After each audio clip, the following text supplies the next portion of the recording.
जब मुझे यहाँ बुलाया गया और मुझे पता लगा कि यहाँ समागम हो रहा है तो उसमें प्रमुख लोग हैं, उन्होंने भी अपनी बात कहनी है तो वो भी अपनी बात पहले कह लेंगे। आपके प्रतिनिधि के रूप में हुड्डा साहब ने अपनी बात रखी, फिर मर्म मैं समझ सकता हूँ क्योंकि मैं 10 साल तक हरियाणा सरकार में रह करके आप सबकी सेवा की है हरियाणा में, तो उस नाते से जो नहीं है। और ये विषय केवल आपके यहाँ के ऐसा नहीं है, ये बहुत से संस्थाओं में इस प्रकार के विषय आते हैं। हमारा तो सरकारी सिस्टम होने के नाते एक ही बात है कि जो बात हो न्यायप्रिय हो, अन्याय किसी से ना हो, क्योंकि संसद उनकी शिक्षा भी यही है। मेरा सौभाग्य है कि मैंने उनके कई बार दर्शन किए हैं जगबालाबड़ी में जाके, उनका इतिहास भी मालूम है। जिसको कहना चाहिए, जब उपदेश देते हैं तो पिन ड्रॉप साइलेंस रख करके लोग वहां सुनते हैं। मुझे अकेले बैठ करके भी उनका आशीर्वाद प्राप्त करने का अवसर मिला है।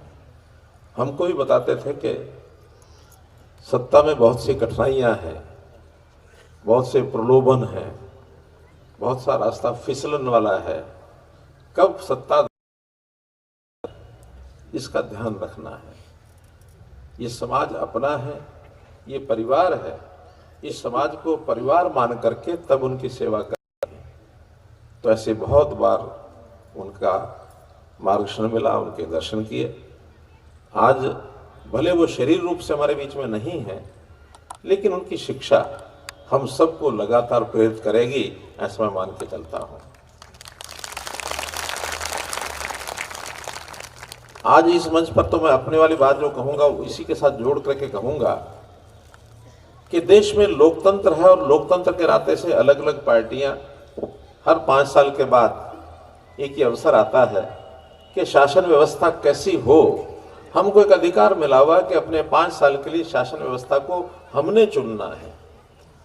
शासन व्यवस्था थोपी नहीं जाती, हम स्वयं चुनते हैं और चुनते समय सही निर्णय हो तो 5 साल का हमारा भविष्य सुधर जाता है, उज्जवल होता है, और गलत निर्णय हो जाए तो हमको भुगतना पड़ता है।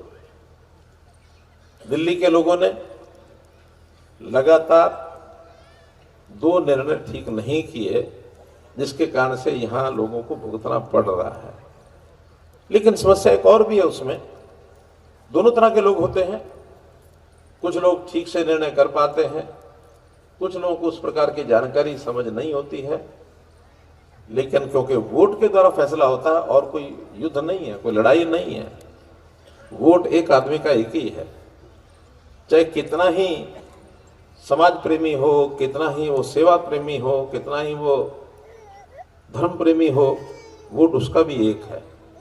और कितना वो नास्तिक हो, बदमाश हो, गुंडा हो, विचार जानता हो, न जानता हो, पढ़ा लिखा अनपढ़ कोई भी हो, वोट उसका भी एक ही है। तो ये लड़ाई वोटों के साथ होती है। इस संघर्ष में तो हमको अपनी लाइन लंबी करनी है। जिसकी लाइन लंबी हो जाएगी, दोनों लाइनें चलेंगी। जैसा इतिहास बताता है कि देव शक्तियां और राक्षसी शक्तियां ये साथ साथ चलती हैं। देवता ज्यादा हो जाएंगे तो सतयुग हो जाएगा, और राक्षस ज्यादा हो जाएगा तो कलयुग हो जाएगा। तो ये एक होड़ चल रही है, एक दौड़ चल रही है, एक मुकाबला चल रहा है। इस मुकाबला में हमें हर 5 साल बाद मौका मिलता है। ये जो 5 साल की अगली इबारत हमने लिखनी है, वो लिखने का दिन है 5 तारीख इसी महीने की, फरवरी 5 तारीख को हम एक इबारत लिखेंगे। एक अपने भविष्य का फैसला क्या होगा उसको हम ही लिखेंगे। तो भविष्य तो हर किसी को अच्छा चाहिए ना। भविष्य अच्छा चाहिए कि खराब चाहिए? अच्छा चाहिए ना।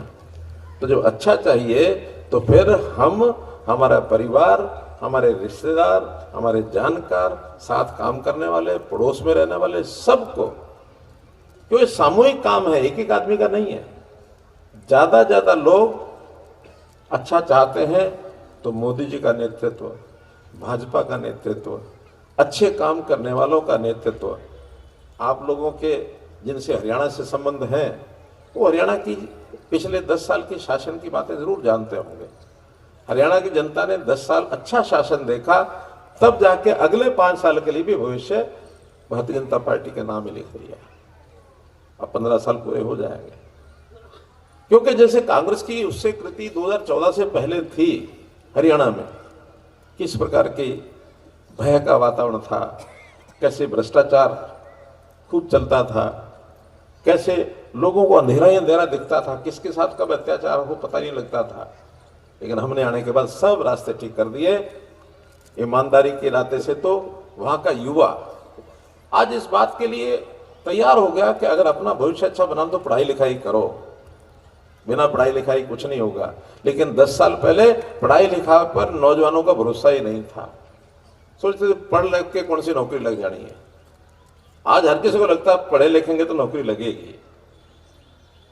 पहले नौकरी का भरोसा नहीं होता था।